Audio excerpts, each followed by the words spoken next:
Lane না।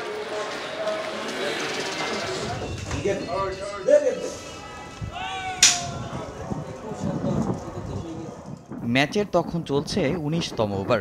ব্রাদার্সের pacer নূরের বলে ক্যাচ তুলে আউট হয়েই মাহমুদুল্লাহ ড্রেসিং রুমের দিকে দিলেন ভৌদৌড়। কারণ খুঁজতে ক্যামেরার লেন্স তাক করা হয় তার দিকে। প্রথমে না বুঝলেও একটু পর স্পষ্ট হয় তার এমন দৌড়ানোর কারণ।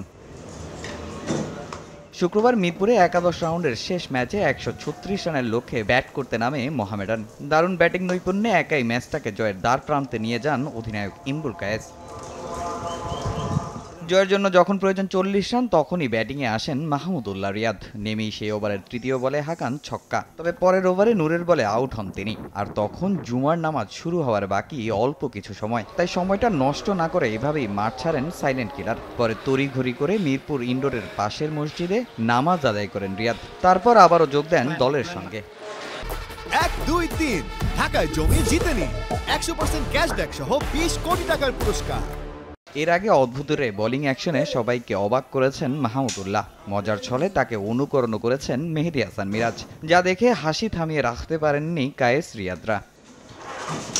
জাতীয় দলে খুব একটা বোলিং করতে দেখা যায় না মাহমুদুল্লাহ রিয়াদকে। তবে ঘরোয়া লিগে প্রায়শই বল হাতে দেখা যায় সাইলেন্ট কিলারকে। এবারে ডিপিএলে এখন পর্যন্ত ৩ ইনিংসে বোলিং করে ২ উইকেট শিকার করেছেন রিয়াদ। তামিম হোসেন, সময় সংবাদ, ঢাকা।